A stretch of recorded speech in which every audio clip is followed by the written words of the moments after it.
Hi everyone, welcome back to Principles and Practice of Accounting of CA Foundation RTP discussion for the examination November 2020.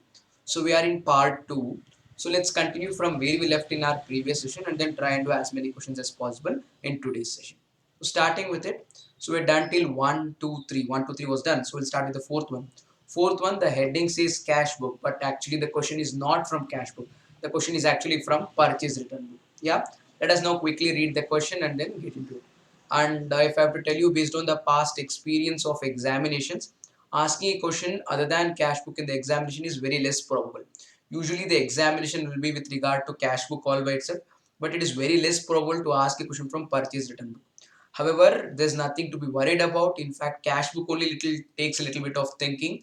Purchase return book will be even more simpler because there's nothing called receipts and payment either. It's only like date column, to say debit invoice or credit invoice column, followed by the particulars ledger folio and amount. So you just write the debit note or credit note number whatever is given with respect to purchase return or sales return. The corresponding date, the particulars column will write the party's name and straight away the amount. If it is cash book, then you would have to think whether it goes to the receipt or the payment and then post it. Likewise. So in fact, this is even more simpler. Yeah, let's get going. So before we get going further and then start solving, an important point to be noted with regard to subsidiary books is that I mentioned this to you in the previous video also. With regard to purchase book and sales book, only credit purchase of goods and only credit sale of goods go in there. Cash purchase of goods and cash sale of goods will not go to purchase return or sales book. They end up in our cash book.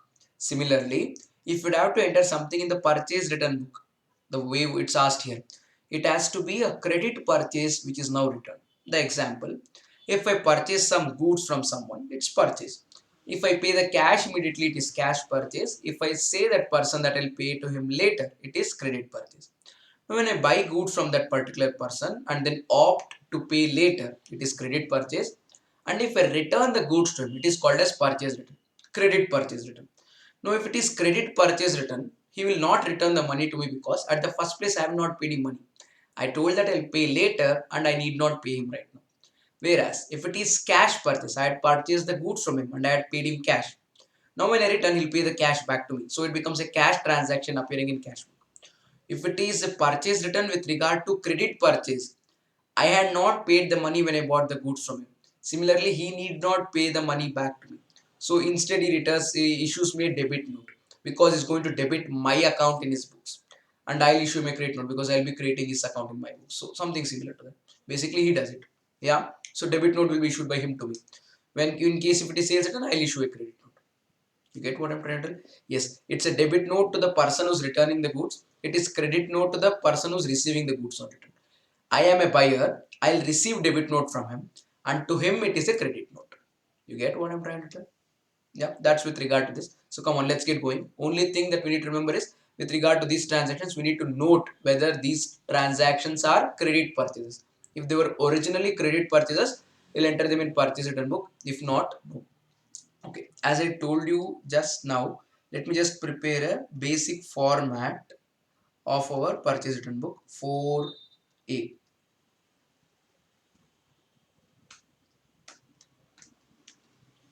Yeah, 4A. So the first column that we will have will be date column, wherein we'll write the date of the transaction, then debit note, as this is purchase returns.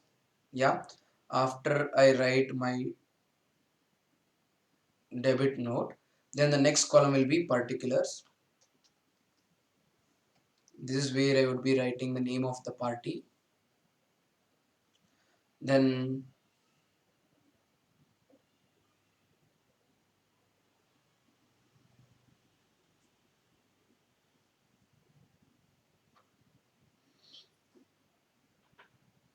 we'll have ledger folio column followed by our amount column. Yes, this is how it will be. Let's get started. Let's read each of the transaction and then first one. From the following transactions, prepare purchase return book of Alpha and Company, a sari dealer and post ledger. So if you want, you can write the heading here: purchase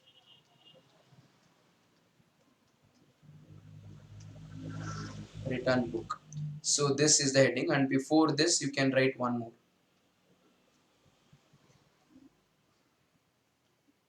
You can write here in the books of alpha coming, something like that. In the books of alpha, you're doing it for the sake of alpha, and you're doing purchase return book.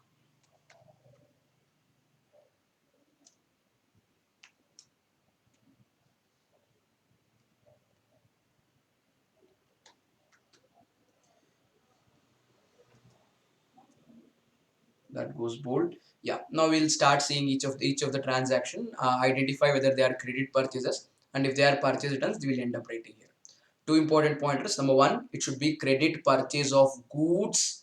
Secondly, it should be credit purchase of goods return. Yeah, it should be credit and it should be goods. If it is not credit or if it is not goods, we'll not write it in purchase return book. 4th of January 2020. Very good. So what's happening? The debit note number is 101. Let's keep that in mind. Return of Goel Mill, returned to Goel Mills. So you had purchased goods from Goel Mills previously. Now you're returning it to them. It's belonging to Surat. 5 polyester saris at rupees 100 each. 5 into 100. Fine. Is a dealer in saris. So saris are goods to him. So perfect. So we need to enter this transaction. 4th of January 2020. So write 4/1/20. You can write the complete date if you want. 101 is the name, and then the name of the party is Goel Mills. Yeah, when this particular transaction from the daybook gets posted to our ledgers in the classification stage, the page in which it will be recorded in the ledger should be written here in the ledger folio column. This would however not be there in this question because the information is not given to us. Further, another important point to be noted is right now we're into computerized accounting, and every other organization except for very few clients of ours, like almost all of our clients, 99% of our clients into computerized accounting. There's only one business, which is again a salary business. A very old man maintains accounts, and he's been doing it since for like decades, even before I was born. So with respect to them, we continue, and we also have a trust basically regarding whom they maintain it in books. Otherwise, usually it's computerized accounting, wherein you don't have this ledger folio column. Automatically, the transactions gets posted to ledger, trial balance and balance sheet also will be ready upfront. Yeah. Okay. Let's go to amount. Amount is 5 saris of rupees 100 each. So I'll write 500. 5 saris each of rupees 100. So if you want, I can write here 5 into 100. Yeah. 5 saris of rupees 100 each.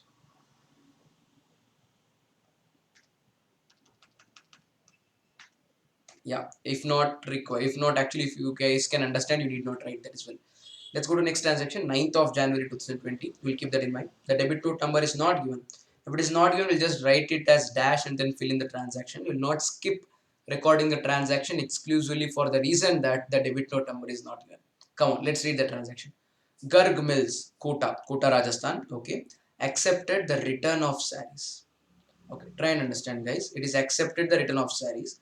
It is actually not okay. Kota Garg Mills accepted. So it is we had purchased from Garg Mills and we returned it to them. Perfect, no problem. Purchase returns, which were purchased for cash. So originally you purchased these saris for cash. When you originally purchased saris from Garg Mills for cash, they would have been entered in the cash book, and they might not have been entered in the purchase book. If a transaction is not entered in the purchase book, it cannot appear in the purchase return book. So only those transactions which will appear in the purchase book can appear in purchase book. If it is a cash purchase, it would have been originally recorded in cash book and would not appear in purchase return. So this transaction will not be recorded. So very important, guys. This transaction will not be recorded. Why? This is cash purchase. This is cash purchase. So it will not go into purchase return book. Next one. 16th of January 2020. 102 is a debit note number. Let's go ahead. Return to Mittal Mills. Very good. Bangalore. 5 silk saris of rupees 260. If nothing is mentioned, we'll assume it to be credit purchase. Now return. Okay. 16th of January. 16th of January 2020. What is the debit note number? 102. Return to Mittal Mills. I'll write here Mittal. Mittal Mills. How many saris did you return? You returned 5 saris of rupees 260 each. So we'll write here 5 saris multiplied by 260. How much does that come to? Ledger folio column, I'm going to put a dash. I don't know the amount. Let me do it. 5 multiplied by 260. Am I right? So the amount comes to 1300. Yeah, that's it. Let's go to the next transaction. 30th of January 2020. Very good. Debit note number is not given. It's okay. That's not the decisive factor. Returned one typewriter. Now try and understand. We are Alpha and Company. Alpha and Company doesn't buy and sell typewriters. Alpha and Company buys and sells saris. So an organization which is dealing with saris, if they buy a typewriter, such typewriter is an asset to them and not goods. And this, my friends, is an asset purchase. When an asset is purchased, if it is purchased for cash, it would go to cash book. If it is purchased on credit, you will not write it in purchase book yet. You will still write it in journal proper because it's a proper journal entry. It is not of goods. So this has not gone into purchase book. This has gone into journal proper. So the return of this asset would also go to journal proper, would not appear in our purchase return book. What is the reason? This is not goods.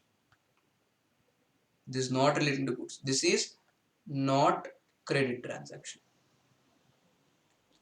I didn't record two transactions here, both of them for different reason. The transaction on 9th of January is not a credit transaction, so it will not go to purchase return book. The transaction on 30th of January is of not goods. It's basically asset. So again, that will not go into our purchase return book. So we're done with this question. Let us close our purchase book. So that's it. I would have to just write the total here. You guys can total it. I'll just use the formula. Yes, that's it, guys. We are done. Yeah, you would have to draw beautiful lines of this sort.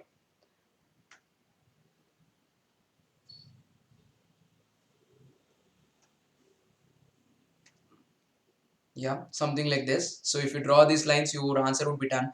But don't waste time drawing the lines in the middle of the question paper or in the middle of the answer sheet. What you would have to do is fit in the data. Don't waste time on drawing the lines. You can go ahead, continue solving the other problems in the question paper. At the end of the entire paper, when you have time, you can come back and then put lines. It should not happen like you have 6 questions in the examination. You wrote 3 questions with every lining, what to say, proper bordering, everything correctly, but you could not attempt the next 2 3. That should not happen. If you are slow, I would suggest you to finish off all the answers, then come back and then draw the line. There would be no case where the marks will be deducted for the sake of not drawing the lines. Drawing the lines is good, but it's not mandatory. But writing the answers are mandatory. You get that? If you had attempted next question, you would have ended up with more marks than writing only 2 questions with proper borders. Yeah. So that's my personal suggestion regarding examination handling, how to handle the examination question paper in the examination. I've done other particular session wherein I've solved the entire question paper relating to November 2019 examination. You guys can watch it, and after this November 20 examination, I'll be uploading the solutions to November 20 paper also. Complete paper discussion, question to question, every single aspect of it is being solved. Now part of it has been skipped, so you can watch that lecture. And in fact, I solved the entire paper in less than 3 hours with the explanation. So there is no case wherein you will fall short of time in the exam. So that's an important point I wanted to convey when you did that. So you guys can watch it. I'll drop the link for that in the description. Yeah, let's go to the next question, guys. So we're done with 4a. Now let's do 4b. 4b is one of our favorite chapters, rectification of errors. So they want us to rectify the errors. Perfect, we'll do it.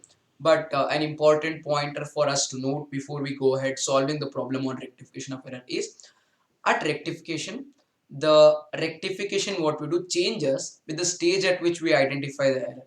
If we identify the error at the very early stage, we might have to do adjustment if it is one-sided error, and we'll obviously pass journal entry if it is two-sided error. Whereas that is before trial balance. Stage 2 is after trial balance but before final accounts. Whenever we identify an error after trial balance but before final accounts, it doesn't really matter whether it is a one-sided error or a two-sided error. We would have to always pass journal entry. Now you might be wondering why. The answer is pretty simple.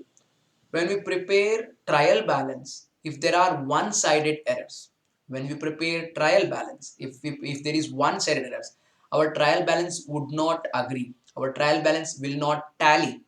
When the trial balance doesn't tally, we can't wait anymore to prepare final account. So what we do is we open suspense account to close our trial balance. You get what I'm trying to do? So whenever there is one-sided error, there is one side where there is error and there is suspense account. So we have two aspects. We'll always pass journal entry. I'll repeat what I was mentioning. Rectification depends upon the stage at which the error is identified. If it is at stage 1, that is before trial balance, one-sided errors will be rectified by adjustment. Two-sided errors will pass journal entries. If it is stage 2, that is after trial balance, one-sided as well as two-sided will always pass journal entry. I'll repeat, if it is after trial balance, that is stage 2, one-sided as well as two-sided will always pass journal entry. For one-sided errors, the journal entry will be with suspense account. For two-sided errors, journal entry will be without suspense account. One-sided errors, journal entry with suspense account. Two-sided errors, journal entry without suspense account. And at stage 3, that is after final accounts, your trial balance is over, final accounts is over, sometime in the later next year you realize that, oh god, I made a mistake. When you do that, again, irrespective whether it is one-sided or two-sided, will always pass journal entry. If it is one-sided error, the journal entry will have with suspense account. If it is two-sided error, journal entry will not have suspense account. So answer is pretty simple. Stage 1, stage 2 and 3.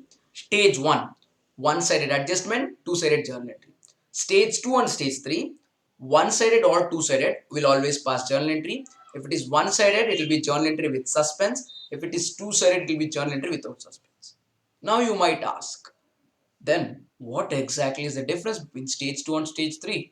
Stage 2 also we do one-sided journal entry with suspense. Stage 2 as well as 3 we do two-sided just journal entry without suspense. So what is the difference? We need to note here that if the journal entry or the rectification entry is passed at stage 3, if the rectification entry is passed at stage 3, that is after the preparation of final accounts, then as the final accounts have been already prepared, all the nominal accounts have been closed. Nominal accounts as in accounts that affect our profit and accounts that affect our loss. That is accounts relating to expense and incomes. They are all closed. Whereas accounts relating to our real accounts and personal accounts are balanced, meaning they are carried forward. You can still affect them. Whereas purchase account, sales account, purchase return, sales return, all other expense and income accounts have been closed. We cannot open them anymore. So, in rectification at stage 3, we cannot use purchase return, sales return, any expense or income accounts in the rectification. We would have to replace them with profit and loss adjustment account. I'll repeat, in rectification at stage 3, that is after final accounts, we cannot be using any account relating to expense and income like purchase return, sales return, expense or income. These have to be replaced with profit and loss adjustment account. Yeah, okay, because those are not ordinary items, these are prior period items actually. Items arising in the current period because of an error or omission in the previous period. Error or omission is the mistakes. Yeah, you will read this when you come down to accounting standard discussion in C8 or accounting standard 5 deals with prior period items. Yeah, or Ind AS 8 also deals with somewhat similar to that. Yeah, come on guys, let's get going with respect to this part. Rectification of errors. The following errors are committed by the accountant of Geeti Dai Cham. Don't just focus on the name, just leave that. And they've given two errors and we will have to rectify. Before we rectify, we'll read the remaining part of the question. How do you rectify the errors, assuming that the errors were detected before trial balance? So basically, before trial balance means what? Stage 1.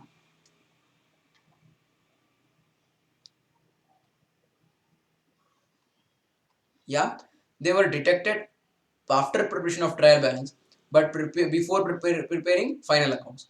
And the difference was taken to suspense. So basically, they're asking us to prepare it at stage 2.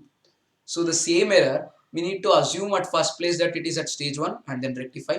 Secondly, we'll assume that it is at stage 2 and then rectify. And then they were detected after preparing final account. So basically stage 3. They are asking us to prepare the rectification at all the three stages. Stage 1, stage 2, stage 3. It isn't much difficult as such. We'll do it. But this is not the usual case in the examination. Examination, they'll ask either of the cases. Because this revision test paper, they are testing your skill completely with regard to one specific aspect. Yeah, come on guys, let's go ahead.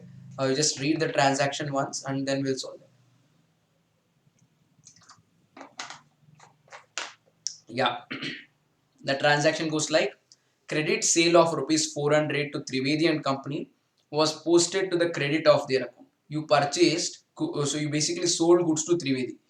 Okay, it was posted to credit of their account. You have credited wrongly Trivedi account.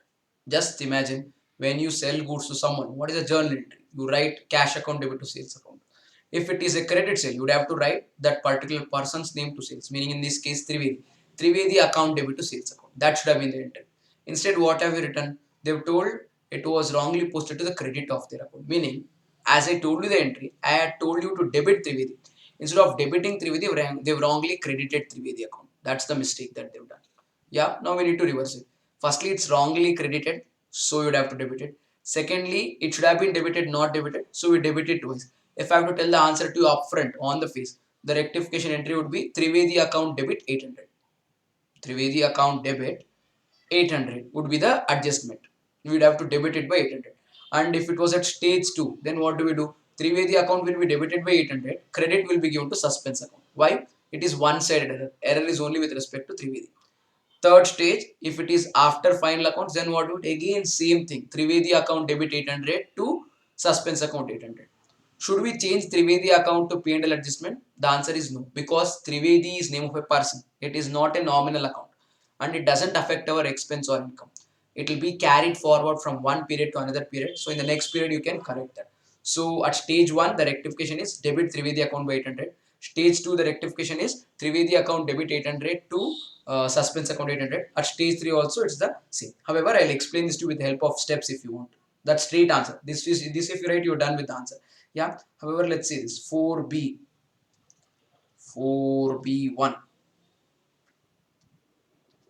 Yeah, we're doing 4B1. Firstly, error. We need to identify what's the error. Yeah, error. What is the error entry? I'll write it here. Then I'll write what is the reversal. I'll tell you what exactly is the reversal of the error. Then after that, I'll tell you the correct entry. What exactly is the correct entry? And what we do is we basically go ahead for reversal of there and correct entry. Net of it will be our rectification entry. Yeah, concentrate.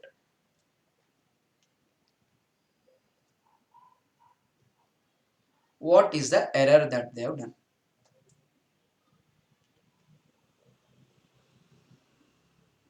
Yeah, okay. Let's see the correct entry first. Yeah, correct entry is whenever they basically sold the goods to them, the journal entry should have been Trivedi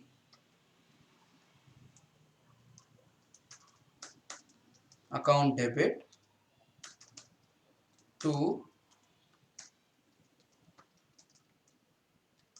sales account. This should have been the entry for 400 rupees. 400 rupees.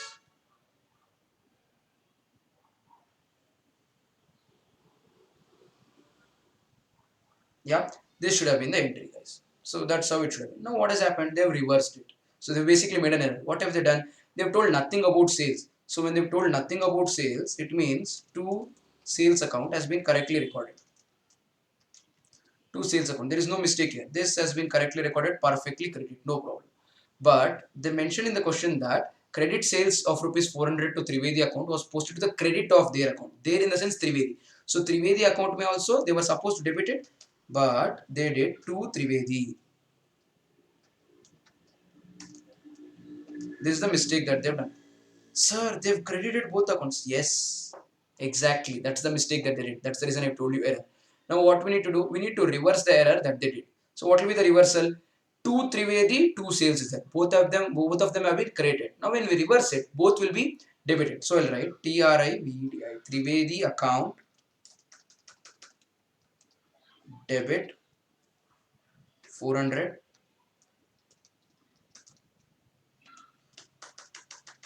sales account debit 400. Now many might think that the wrong entry would be sales account debit to Trivedi account. That's wrong, my friends. It's two Trivedi, two sales. Now you will say, sir, they've told it's wrongly credited to their account. So when it is wrongly credited to Trivedi, isn't it wrongly debited to sales? Have they mentioned it? No. When they've not mentioned, we'll not assume that they've done it wrong. Now, when they don't mention that it is an error, it is not an error. If there is an error, they will mention it to us. If they have not mentioned, we are not going to assume that there is an error if it is not mentioned. They mentioned that there is an error in Trivedi account, so we'll rectify Trivedi account. The error is in Trivedi account. Have they mentioned that there is an error in sales book? No. So it's correctly recorded in sales book. Yeah, let's come back here. So error will ignore. So what we need to do now is reverse the error and do the correct entry. So our rectification entry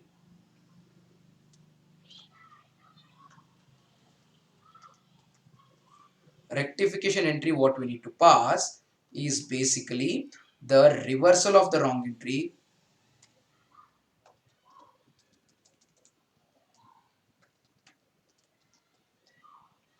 reversal entry plus correct entry. Reversal entry plus correct entry will give us the end answer.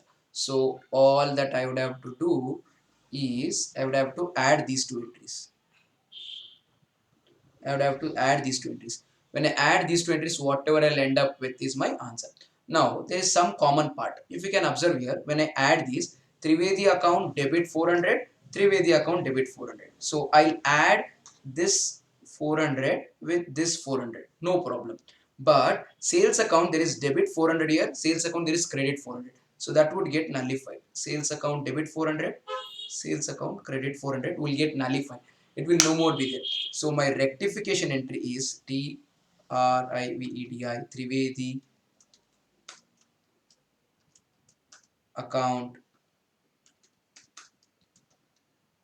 debit how much 400. That's it. Sir, this is not a complete entry. Yeah, this is stage 1. This is stage 1. So before now I'll show it to you here. If the question is about before trial balance, then what do we do? Then our answer will be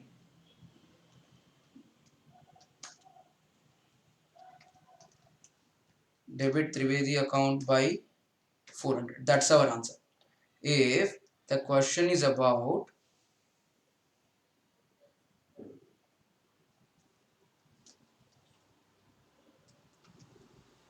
after trial balance, then what do we do? Then we would have to pass journal entry. Then our journal entry will be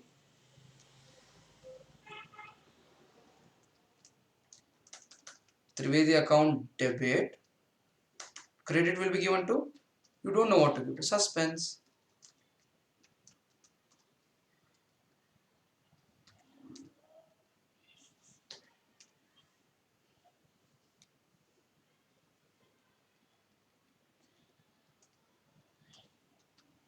So this is after trial balance. Then we would have to go to which one? After final accounts.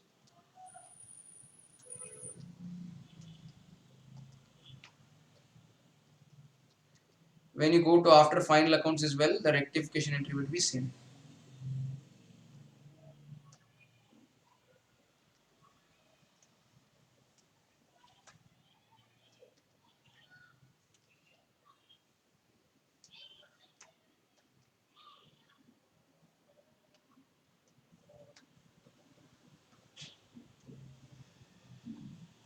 Yes guys, so what would be the entry? Same.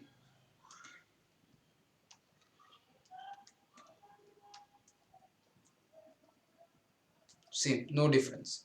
The entry would be same thing. Trivedi account debit to suspense account only. There is no change in the entry. Why? There is no nominal account involved. If it was actually sales account debit to suspense, if that was the case, then our after final accounts rectification entry would not have been Trivedi to, or to say sales to suspense. Sales would have been replaced by P&L adjustment. If it was sales account debit to suspense account is our rectification entry. At stage 3, it would have been P&L adjustment to suspense. Yeah. So this is stage 1. Stage 1, stage 2,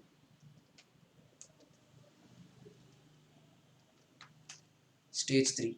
Yeah, this is the answer. If you would have to copy this particular explanation that I made, I'll give you a small 10-second time so that you can take screenshot of it or copy this. So this with respect to 4B1. So these are the working notes and these are our end answer. This is the basic work. You need not write it this way in the examination. This is for your understanding. When I basically teach in the class, I explain it this way. Whereas when you go to the answer, answer will be like this. This is what you need to write in the examination as the answer. Yes, guys. So I think we're done with the first one. Come on, let us now go to second one. So we'll do 4B May 2 now.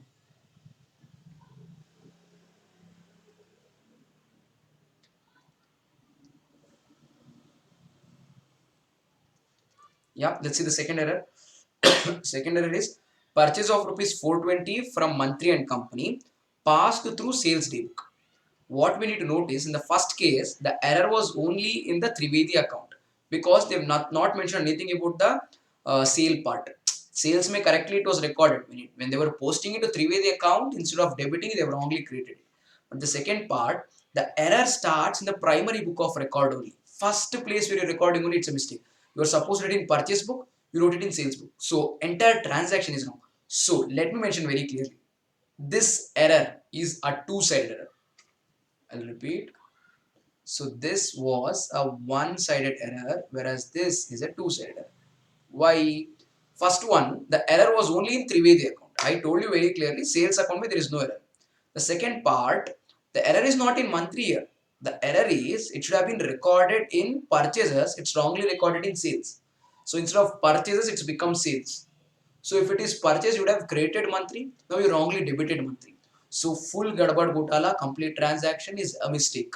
So what will we do? We'll rectify. Yeah. If I want to tell the answer upfront, it's very clear. See, purchase of 420 from Mantri and Company passed through sales book. It was a purchase transaction. Has it been recorded as a purchase? Not recorded. So record now. Purchase account debit 420 you would have to write. Credit to monthly 420 also you would have to write. So purchase account debit to monthly 420 you must write. This if it was error of omission, if it was not recorded. Now they've done a bigger mistake than not recording it wrongly. They've recorded it as sales. So when they record it as sales, what have they done? They've recorded it as monthly account debit to sales account. Now monthly account should it have been debited? No, wrongly debited. So now we credit. So previously I told purchase to monthly I had written 420. Further you would have to credit monthly by 420. So purchase account debit 420 to monthly 840. Not done yet. It is recorded through sales daybook. So they have written two sales 420, sorry 240. That two sales 240 should not have been written. So it's wrongly created. Now you would have to debit it. So if I want to tell the answer upfront on the face without doing any working note, the rectification entry would be purchase account debit 420, sales account debit 420. We are reversing the sales. Purchase account debit because we are recording purchases. Sales account debit because we are reversing the sales. To monthly account 660. 660 because firstly we were supposed to credit his account by 420 which was not credited. Secondly because 240 was wrongly debited to his account which will be now credited. So the journal entry rectifying this particular error is purchase account debit 420, sales account debit 240 to monthly account 660. This is how you basically should think in the exam. If you people want it, I'll do it with working note. Concentrate. So again, we would have to do the same things. We'll write the error.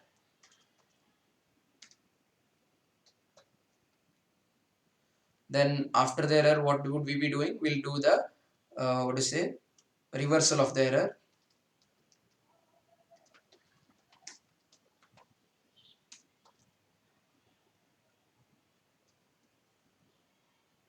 Then we'll have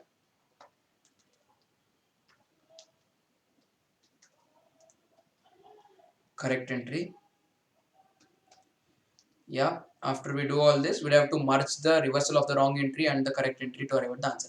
Now let me tell what happened in this transaction. It is purchase, simple purchase. Purchase goods are increasing, purchase account debit, and monthly should pay as money, liability increasing, monthly account credit. So the journal should have been purchase account debit to monthly.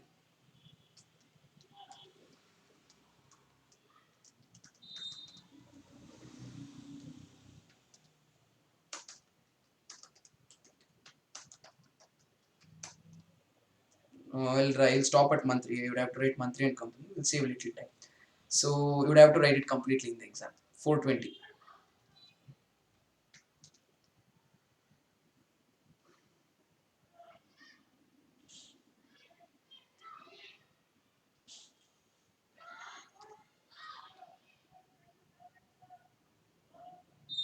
Yeah, 420, 420. That's the transaction. They've done the error. What have they done? They've wrongly recorded as sales. It's been recorded in sales demo. So they've written monthly.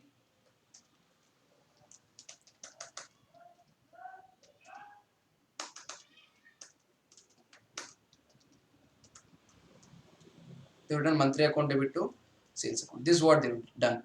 And they haven't stopped here. The transaction is at 420. They've wrongly written it as 240. If you can observe here, it's been written as 240. So 240, 240.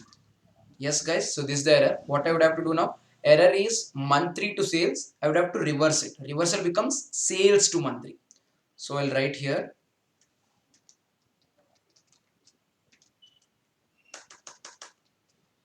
sales account debit,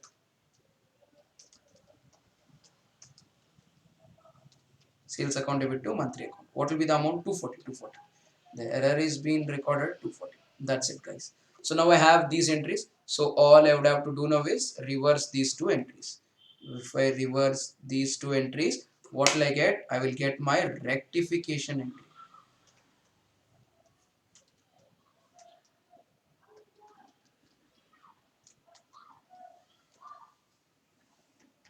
Yeah, come on, let me write my rectification. Sales account, I'll write sales account like that only, because sales has not been there. If it is there commonly in two places, then I would basically do that, what to say, adjustment. Now it's not there at both the places, no. 240, so that will remain. Okay, so I'm done with sales account now. Next, monthly account, 2 credit is there, 240. I'll write here. Sir, why did you leave one line space? What if there is one more debit item? Sir, you're thoughtful. Oh, thank you. Oh, I feel honored. 240. So then we're done with this as well. Now I'll go to the correct entry. I have purchase account debit 420. There is nothing for me to nullify it again. So I'll record it.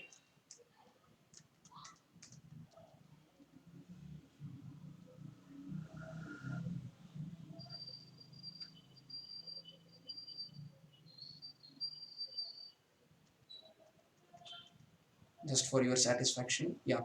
How much is it? 420 is the amount. I'll write 420 here. Perfect. Then I have lastly monthly account, that is of 420. So that I would add. Instead of writing 2 monthly again, I'll add it. So basically, guys, it is 240 plus 420 is equal to 240 plus 420. As I told you previously, 660. This is the answer. Now you would be wondering, sir, what about stages? At what stage what would be the rectification entry? I'll show it to you. I'm just copying the format.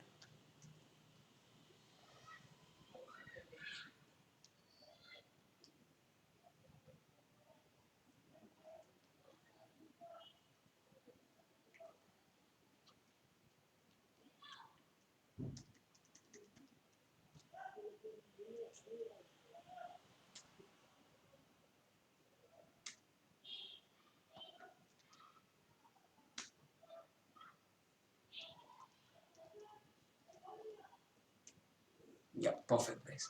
Now, if I would go to what do you say? Oh, I would have to insert one more line here.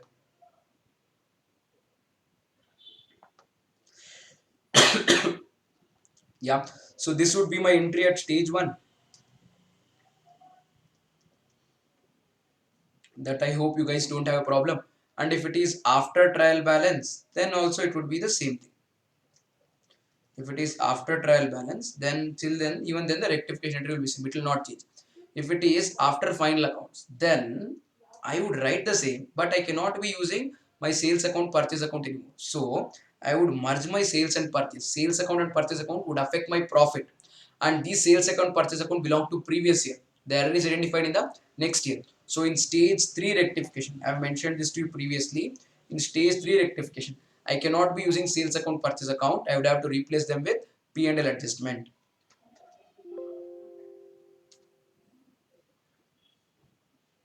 I would have to be replacing this P.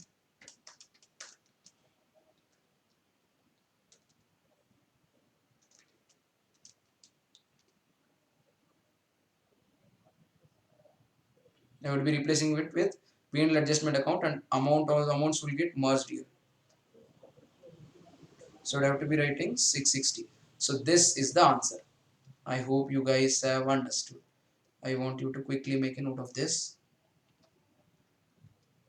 Yeah. So this, my friends, is a working note for second part. You can take a quick screenshot if you want to. This is a working note. This is not given in the material.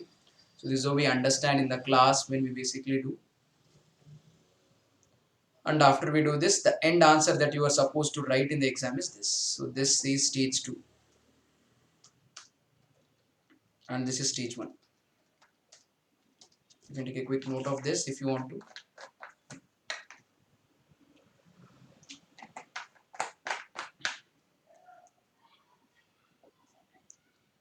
Yeah. The main important point here is identifying that the first one is one side and the second one is two side. Sir, how can we get to know that in the first case there is no mistake in sales? They've not mentioned any. So how did you get to know that there is mistake in the second part? Because they've clearly told that it's a purchase transaction wrongly recorded as sale. When you record purchase transaction as sale, there is mistake in purchase book as well as sales book. And when you enter it in the sales book, there is mistake in the party, monthly and company account as well. So that's how you would understand this by sheer practice. If you solve more and more problems, you'll be able to identify it with lot of ease. If you solve very less problem, you'll always be very worried and tense, and you might not be very clear about whether it is one-sided error or two-sided. It's only about practice. Yeah, come on, guys. Let's go to question number 5. Question number 5 basically deals with bank reconciliation statement.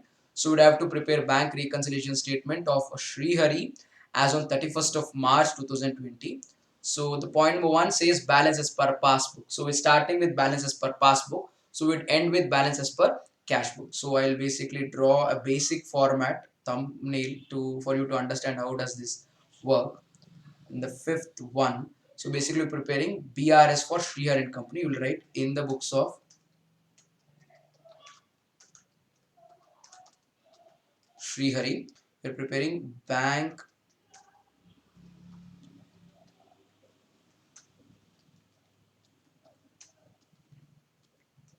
reconciliation statement for what date? As on 31st of March.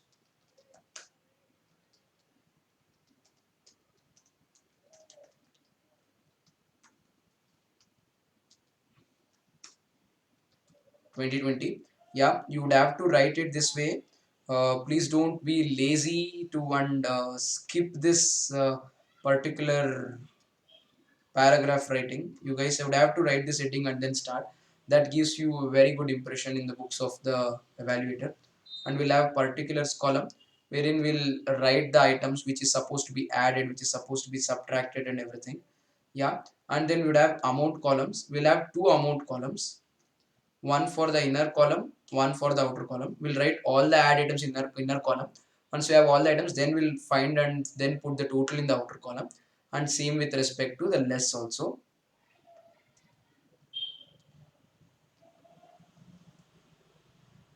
Yeah. Also, we're starting with balance as per passbook. So there would be few add items.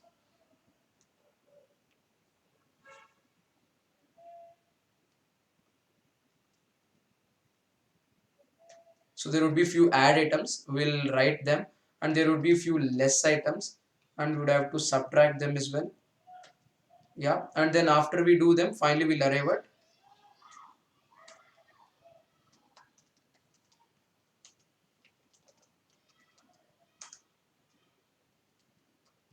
balance as per cash book, and that's how the entire thing goes.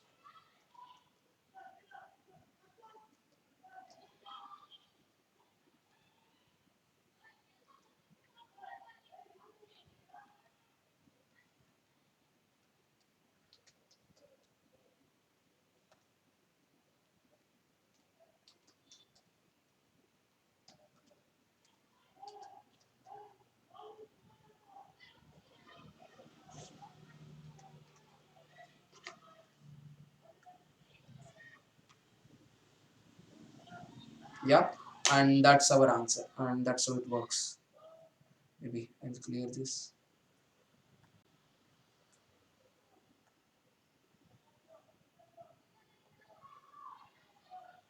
Yeah, guys. Okay, come on. So we're all set. So we're good to start with the solution to this problem. Let us get started, and don't forget to write this heading. And this with respect to fifth one, I'll write it here. This should be fine. Yeah, I think let's keep it zoomed in. Not to worry. Yeah, balances per passbook is 10,000. So I would write here 10,000 rupees. So that's how it would appear. Then let's see each of the adjustment, determine whether it is an add adjustment or a less adjustment, and then post it subsequently. So we'll read the second one. Bank collected a check of rupees 500 on behalf of Srihari, but wrongly credited it to Srihari's account. Srihari, isn't it? But they mentioned in the bracket another customer. So it's like this. So I am Srihari. So I went to the bank and deposited one check, or bank collected one check on my behalf. When the bank collected that check on my behalf, my bank balance should increase. So what the banker has done is, instead of crediting it to my account, banker has wrongly created some other Srihari's account. Banker has wrongly created some other Srihari's account. When the banker has created some other Srihari's account, my bank balance has not increased. So let's see it this way. So when the check is collected, my bank balance as per cash book has increased. C, this is C for cash book. And my passbook was supposed to increase, but the banker has not increased my passbook. The banker has wrongly increased someone else's passbook. So what has happened with respect to this transaction is, it has increased, it has been increased in my cash book. My cash book has gone up and my passbook is not. My cash book has gone up, my passbook is not. So there is a difference. Cash book is not equal to passbook. And we're starting with passbook here. Starting with P. This is P passbook, this is C cash book. Starting with passbook. So in order to start, when we start with passbook, we need to add it. It is not added in passbook, so we need to add it in the passbook to make it on par with cash book. So this is an add adjustment. So this is an add adjustment. So what will I do? I'll write it here that okay, check wrongly created to some other account. Yeah, how much? 500. Yeah, you can type it. You can write the entire description. I'll write it for a couple of them. Wrong credit to some other account. They've given wrong credit to some other account. So I'll stop it. I'll write it as briefly as possible. 500. You can write the same expression what is given there. Yeah. Okay, come on. Let's go to the next one. Bank recorded a cash deposit of 1,589 as 1,598. You deposited 1,589 rupees into bank account. The cashier there, instead of typing 1589, they typed 1598. So possible error? Yes. So the correct amount is 1589. The correct amount is 1589. The wrong amount is 1598. So what has happened? Wrongly increased by how much? 8 rupees plus 1, 9 rupees. So wrongly increased by rupees 9. So what has happened? It has been wrongly increased by rupees 9. So your bank passbook has been wrongly increased by rupees 9. In your cash book, you recorded it as 1,589. In the passbook, it's been recorded as 1,598. So passbook is wrongly gone up for 1,589, 1,598. Where is the mistake? Passbook. Where are we making changes? In the passbook. I cannot add it in the cash book. By we are starting with passbook. We don't know cash book balance. So what is it that I should do? I should reduce it. I should reduce it. Subtraction. By how much? 9 rupees. So this is a minus item. So that is a minus item. So number 3.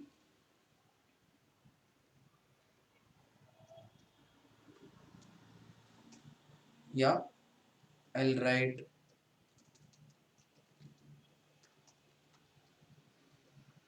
cash deposit wrongly increased. Yeah. By bank.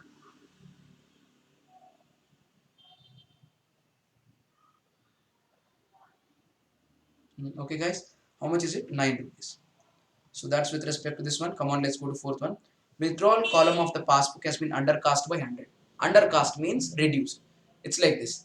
I withdrew certain amount of money, but that is not recorded the same. It is recorded 100 rupees less. It's like this. When I withdrew money, my cash book went down by 100, but in my passbook it is not been reduced. My cash book went down by 100, but in the passbook it's not been recorded. So the passbook balance will be higher. 100 rupees withdrawn, cash book may recorded. Passbook they have to reduce. They have undercasted payment, meaning they have not recorded. Yeah. So it's maybe it's a transaction of 1,000 rupees. 1,000 rupees withdrawn, it's recorded as 1,000 in cash book, but in the passbook they have recorded as 900. So that is undercasted. So the difference is 100 here. So passbook is more than cash book by 100. Where are we making changes? Passbook. What do we do? Reduce it. By how much? 100. So less 100 is the particular adjustment that we'd have to do to this one. So this is also a minus item. Minus of how much? 100. Yeah.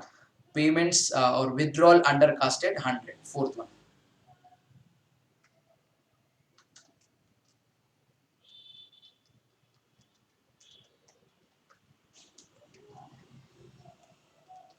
Withdrawal undercasted by bank. How much is this transaction? About 100 rupees. Perfect. Come on, let us go to the next one. So fifth one, the credit balance of rupees 1,500 on page 5 was recorded on page 6 as debit balance. Okay, now this error is happening in the passbook. 1,500 on page 5 credit balance means plus 1,500. So you had 1,500 positive in your account. When they closed it on page 5, it was plus 1,500. When they took it to page 6, they didn't record it on the credit side. By mistake, they posted it to debit side. So it became minus 1,500. So how much is the difference? 3,000 rupees. Is it been increased or decreased? Wrongly decreased by 3,000. Yeah, I'll explain it to you.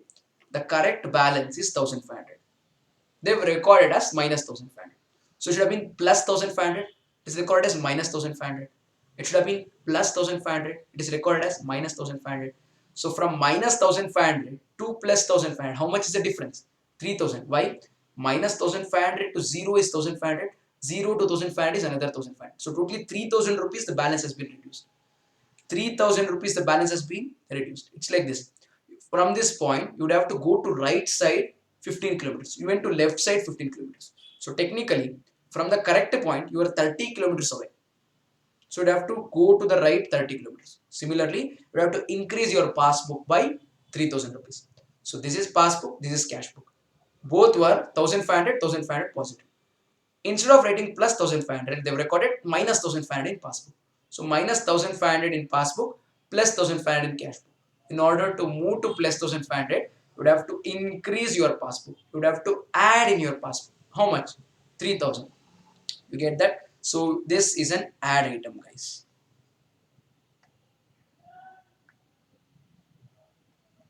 Yes, how much should we be adding? 3,000 rupees. So fifth adjustment.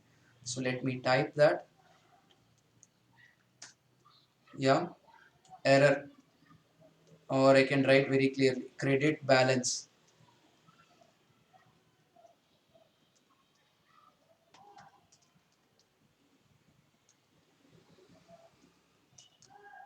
in passbook. How much? 3,000 rupees. Yeah, we're done with this. Come on, let's see if there are any further adjustments.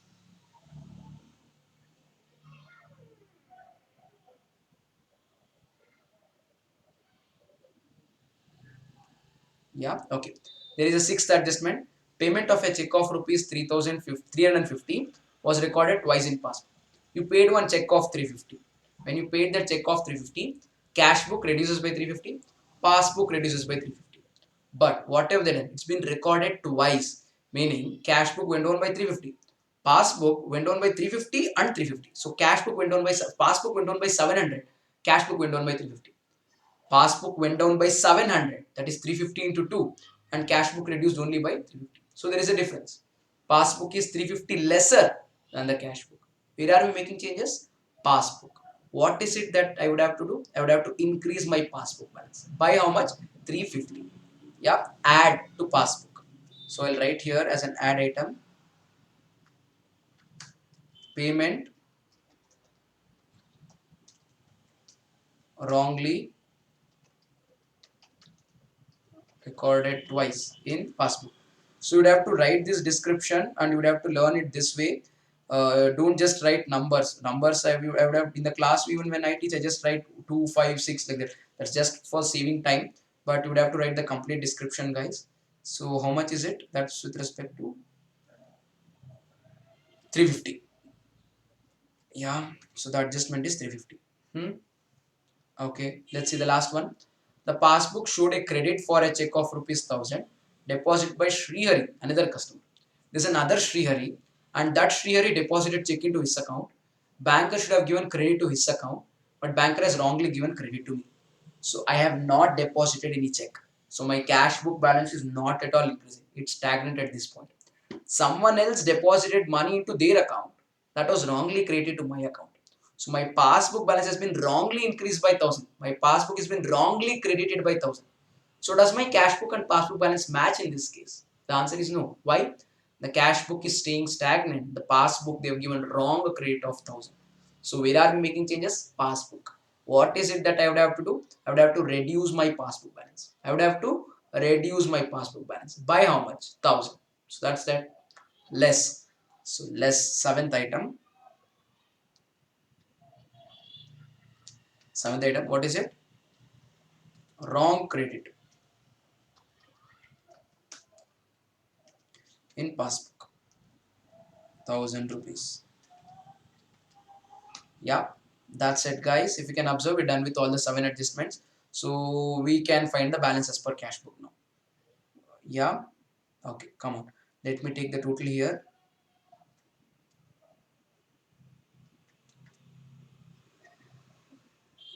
It would come to 1109. And how about here?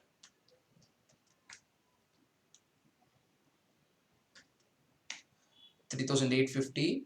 So if I would have to find the balance as per cash book, I'll start with this money, and then I would add this amount, and then I would subtract this amount.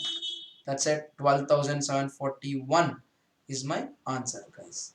12,741 is the balance as per cash book. So this is the answer. If you want, you can make a quick note or click a picture, whichever pleases you with respect to question number 5.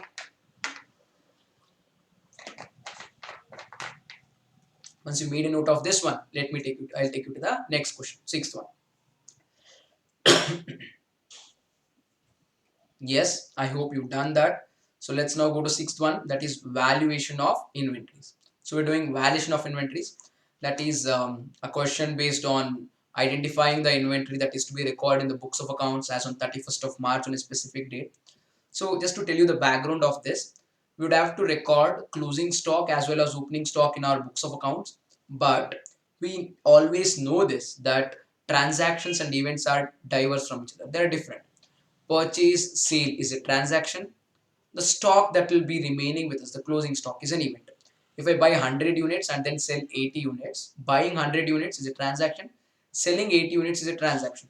So 20 units remaining with me is an event. Yeah, we pass journal entry for the transactions, but there is no ledger account or there is no proper accounting for what to say events are basically adjusted into accounts. Example, whenever we prepare trading account, if you can remember, we'll write to purchase account, to sales account, we write all that.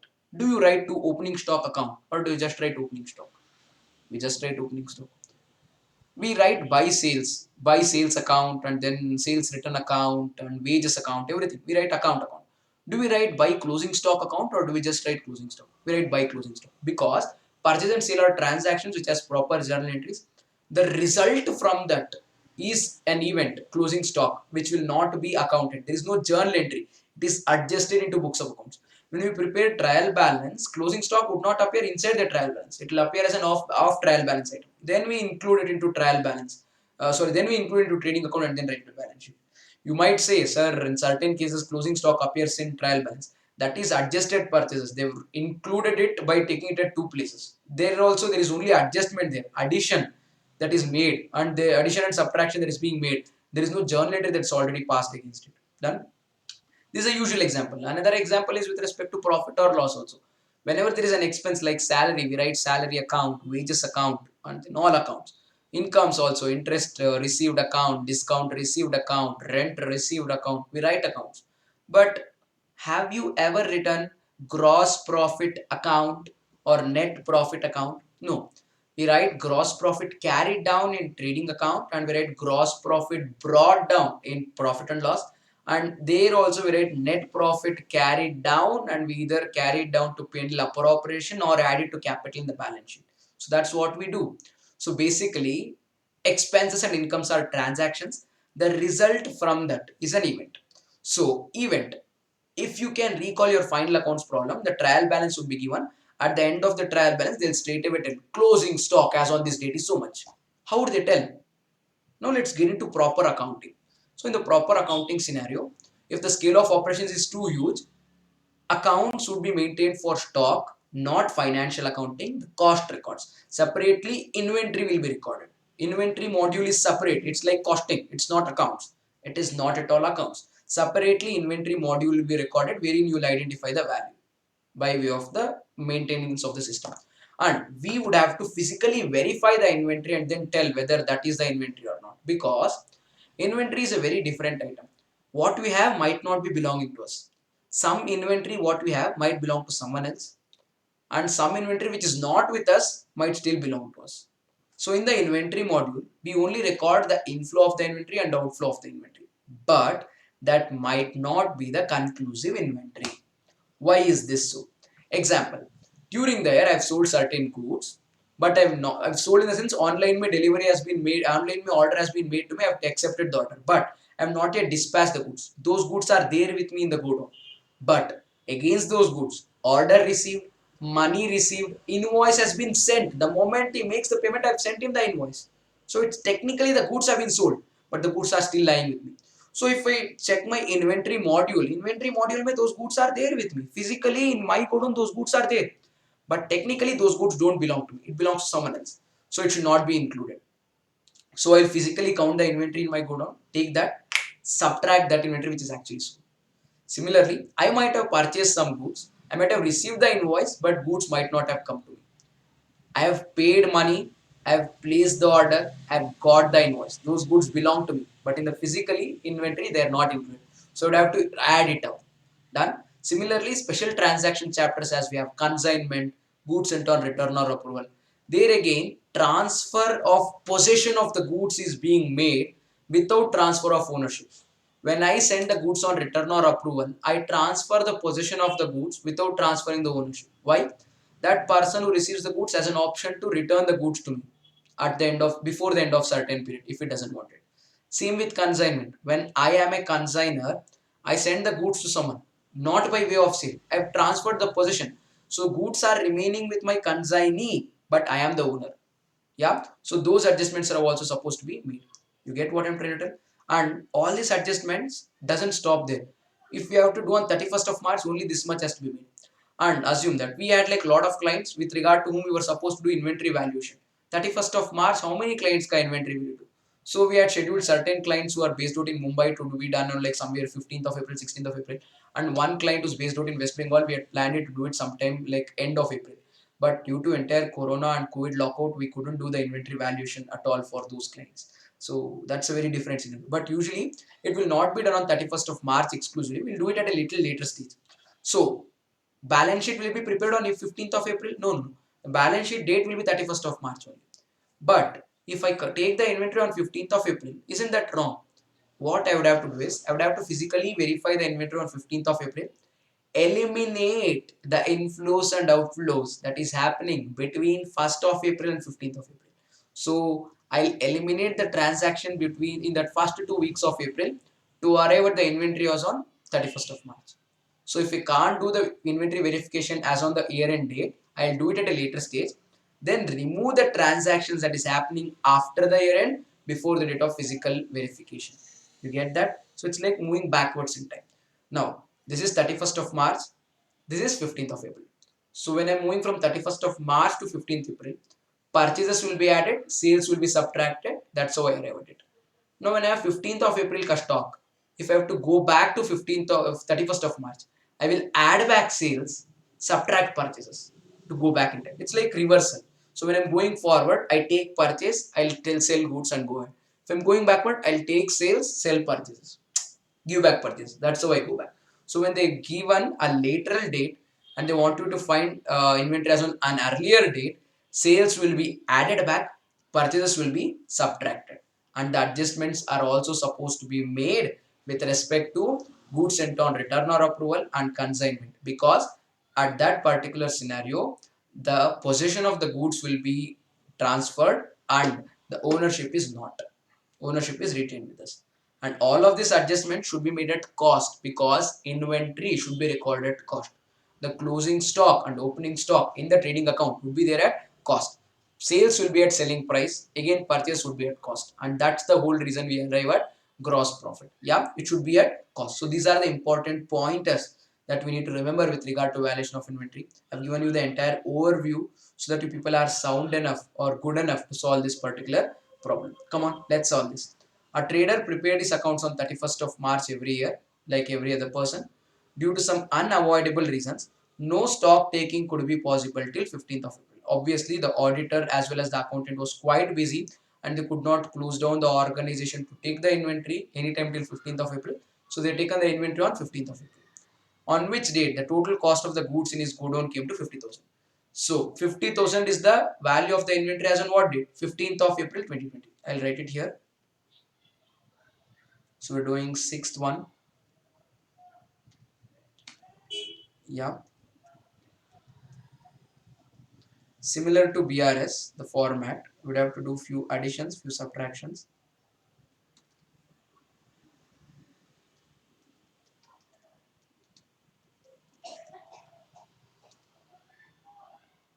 Yes, guys.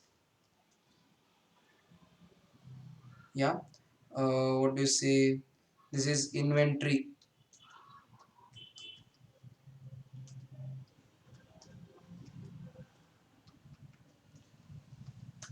as on 15th April. How much is it? 50,000. Yeah. What is it that we would have to find? We would have to find inventory as per books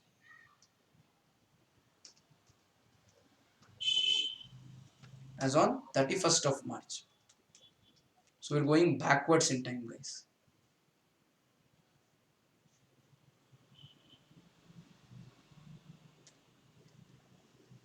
I can write the year also for you, 2020. This year onwards.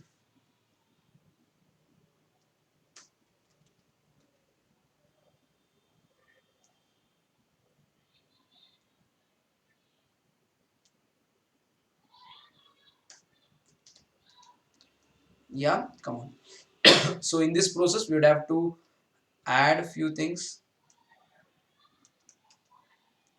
and we will be required to deduct few things as well.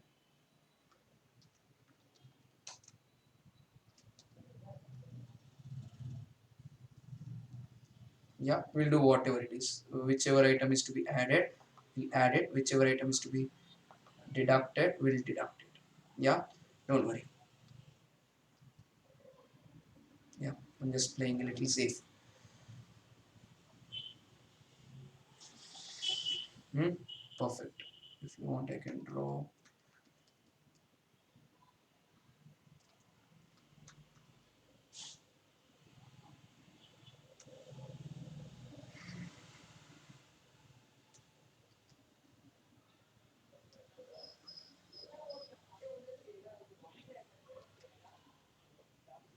Yeah, okay, perfect. Come on. So let's get started. We'll read. And the following facts were established between 31st of March and 15th April. So these transactions have happened between 31st of March and 15th April.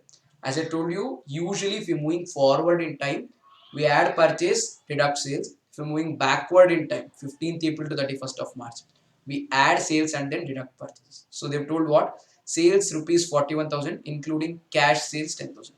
It doesn't really matter whether it is cash sales or not. So when they tell cash sales, don't just pounce on it. Oh sir, what do I do? Ignore, chill. Cash sales, credit sales, sales is sales. But this sales is at selling price. We would have to identify the cost price of it and then account for it. Yeah. So I'll write here. So the first one. Yeah. First one. What is the adjustment? Sales. Yeah. Sales is 41,000.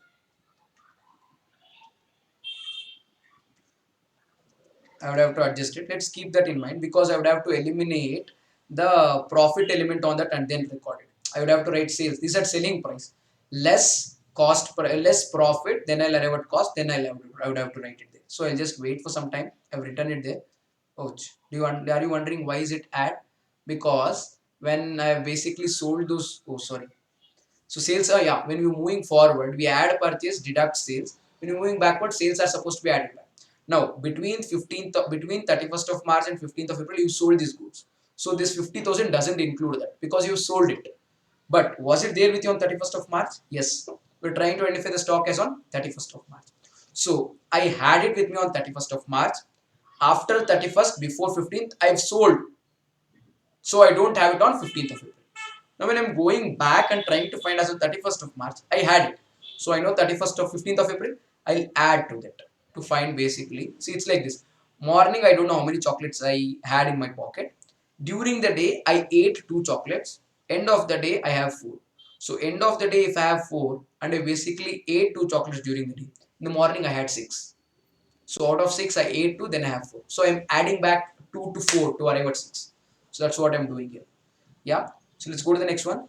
Purchases 5034 including cash purchase. Again, it doesn't really matter whether it is cash purchase or credit purchase. Only thing that matters is purchase. So purchase in the sense, morning I had, I don't know how many I had. During the day, I purchased 1 chocolate, and at the end of the day, I have 3. So at the end of the day, if I have 3, that is after including that one that I purchased. So in the morning, I had 2. Then I purchased 1. So it's 3. So at the end of the day, if I have 3, I'll subtract that 1 to arrive at what I had in the morning. So purchases have to be subtracted. Why? We going backwards in time. And purchases needs no adjustment. Why guys? Because purchases is at cost. Whereas sales is at selling price. Yeah, this is at selling price. At selling price. So we have to